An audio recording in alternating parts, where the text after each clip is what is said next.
They said her smile could stop rain from falling. But on the night she looked into the mirror, the rain didn't stop, it started. In the quiet village of Umuaka, where roosters crowed before the sun and children played with laughter like music, there lived a girl named Adaeze. Everyone knew her name. Not because she was the chief's daughter or came from a rich family, no. People knew her because she was beautiful. Her skin was like smooth clay after the first rain. Her eyes sparkled like the river in the early morning sun. When she smiled, old men paused their stories, and mothers forgot their cooking. Even the trees near her house seemed to stand straighter when she walked past. Adaeze is a gift from the gods, the villagers would whisper. Oh, beauty like hers does not come without meaning, others would say with a mix of wonder and worry. But Adaeze didn't feel special. She felt strange. You see, ever since she turned 16, odd things began happening. Birds stopped chirping when she passed. A baby once cried uncontrollably just by looking at her face. A dog growled at her shadow. But each time she smiled, everything went back to normal, as if her beauty hid something no one dared to ask about. One day, Adaeze's mother, Mama Neka, handed her a wooden box wrapped in faded cloth. This belonged to your grandmother, she said, eyes heavy with memory. It is time you have it. Inside the box was an old mirror. The wood frame was carved with strange symbols, and its glass shimmered even when there was no light. It didn't reflect the room around it like a normal mirror. It shimmered, like water ready to show something else, something hidden. Do not look into it at night, Mama Neka warned, her voice almost a whisper. Why? Adaeze asked. Mama Neka looked away. Because not all beauty is yours to see after dark. That night, the rain began to fall, slow at first, like tears from the clouds. Thunder rumbled in the distance. Adaeze couldn't sleep. The mirror sat on her wooden table, almost calling her name. She got up, lit a candle, and sat in front of it. She looked at herself. At first, everything was normal. Her smooth cheeks, long eyelashes, perfect nose. She smiled, and the mirror smiled back. Then the candle flickered. Her reflection blinked, but she didn't. Her heart began to race. She leaned closer. The smile in the mirror began to widen, too wide. The lips stretched almost to her ears. The teeth turned sharp, and her eyes went black. Adaeze gasped and pulled back. The mirror returned to normal. She stared, breathing hard. Was it her imagination? Was she just tired? But then she heard it. A whisper. Beautiful, until you see the truth. She turned around. No one was there. The room was quiet, except for the sound of rain tapping on the roof like fingers knocking gently. She covered the mirror with a cloth and climbed back into bed, shaking. The next morning, everything felt off. When Adaeze greeted the neighbors, they didn't smile back. Old Mama Ifeoma, who always gave her groundnuts, closed her door without a word. At the village stream, girls stopped chatting when she arrived. One even whispered, "She's not the same." Adaeze touched her face. It still felt smooth. She smiled, but it didn't feel real anymore. That night, she asked Mama Neka, did Grandma ever use the mirror? Her mother froze. She did. But after that, she stopped smiling. She said the mirror stole something from her. What did it steal? Her truth, Mama Neka whispered. She said it showed her what others could not see. What beauty covered up. Adaeze's hands went cold. Did she go mad? No, her mother said slowly, but she became quiet. The kind of quiet that listens to things others pretend not to hear. The following evening, Adaeze was walking home when she saw the village priest, Papa Obina, standing under the iroko tree. He looked at her like she had become a ghost. Your beauty shines too bright, child, he said. And sometimes, Light blinds us from the spirit standing behind it. What do you mean? She asked. He didn't answer.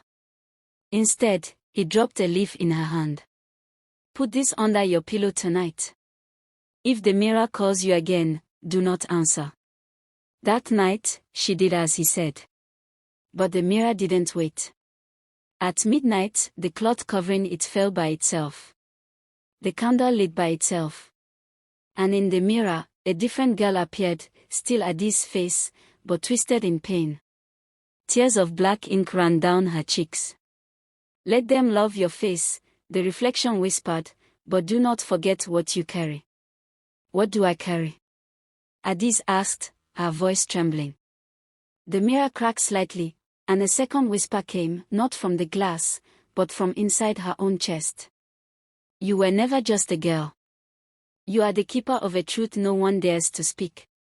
Adaeze ran from the room, heart pounding, the sound of her own breath louder than the thunder outside. In the morning, the mirror was gone. No one in the house had touched it.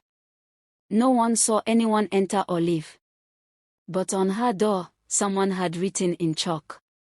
Yugo Ebra, the beauty that hides the wound. And from that day on, Adaeze's smile returned, but only during the day.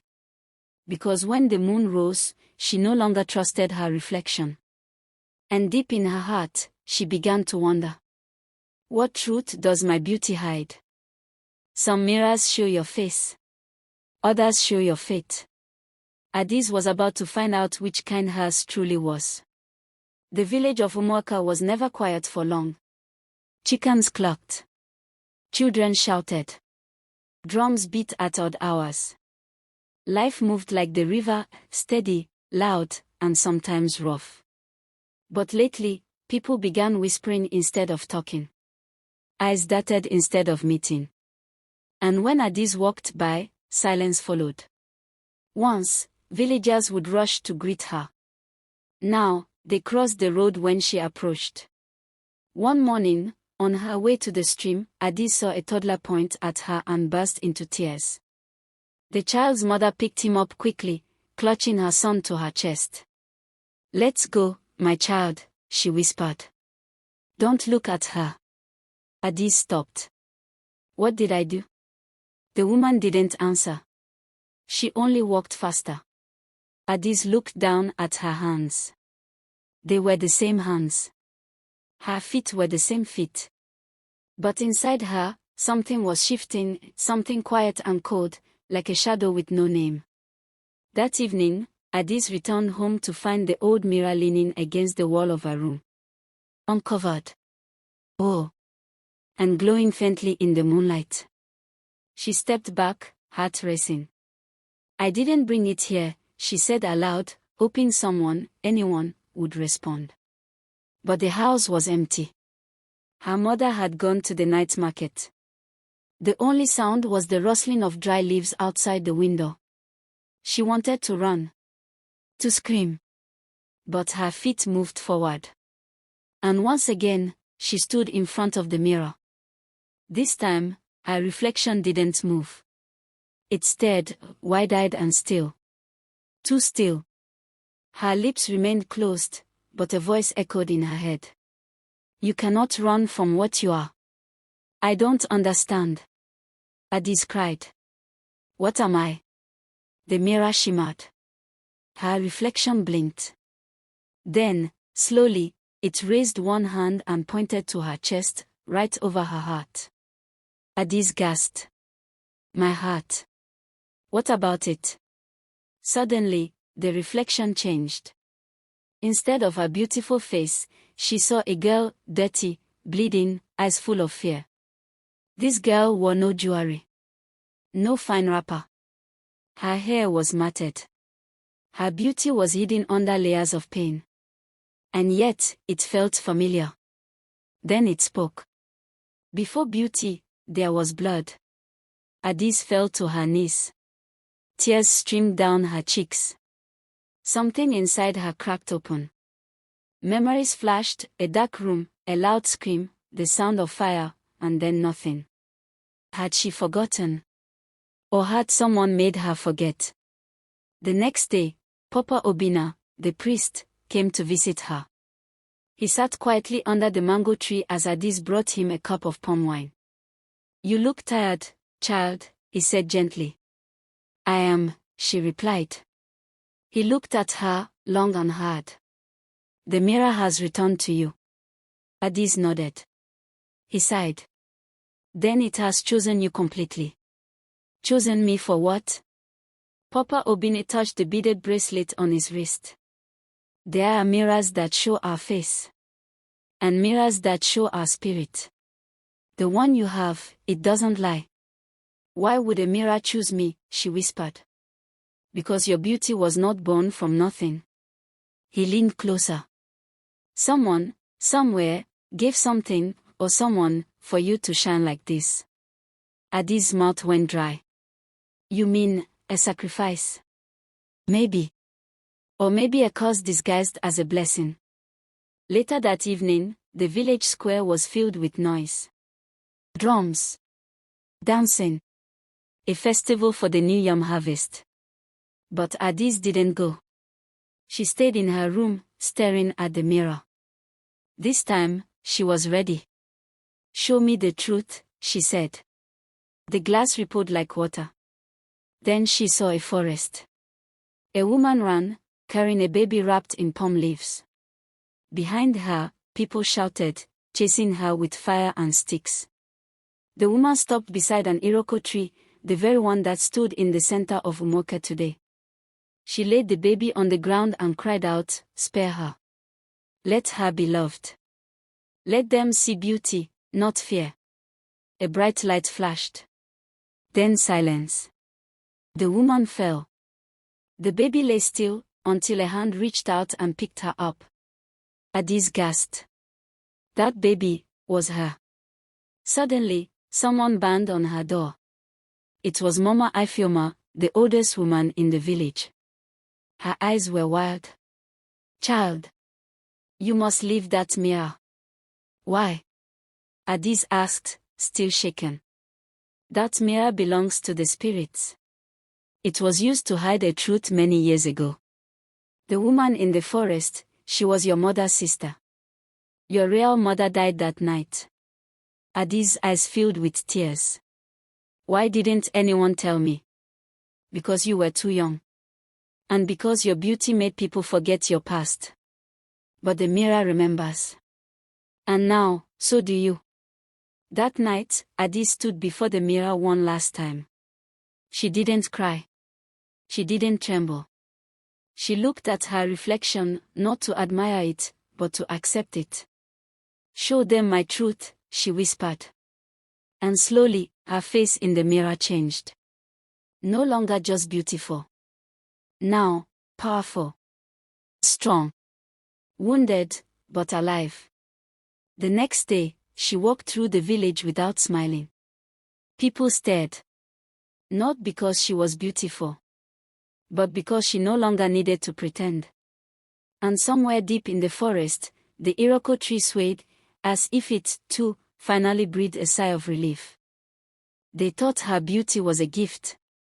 But it was never hers to keep. The next morning in Umuaka was unusually quiet. No rooster crowed. No pots clanged. The market that normally buzzed like a hive of bees sat still. Something had shifted. And at the center of it stood Adaeze. She no longer wore her finest wrapper. Her face, once powdered and adorned, was bare. Her hair was tied in a simple scarf. The girl the village once praised for beauty now moved like someone who had walked through fire and survived it. At the edge of the market, an old woman arrived. Her name was Nwani Agbara, the one villagers whispered about but hadn't seen in years. Some said she could speak to spirits. Others claimed she vanished when she wanted. No one knew the full truth. But she had returned. And she came for Adaeze. The villagers gathered, whispering nervously. Why is she back? Is it true what they say about Adaeze? Maybe her beauty was borrowed from the other side. Nwani Agbara raised her hand. Silence swept over the crowd like a cold breeze. Her voice, though soft, pierced through the air. Umuaka, I have come to speak the truth you buried. Then she turned to Adaeze. Child, do you know who you are? Adaeze nodded slowly. Not fully. But I know I was never meant to be worshipped for how I look. The old woman stepped closer. Your face was not made by the gods, it was protected by them. Years ago, a woman, your aunt, gave her life to hide you from a curse placed on your bloodline. A curse born of jealousy, pain, and war. The crowd murmured. My aunt? Adaeze asked. Nwani Agbara nodded. Your mother's twin.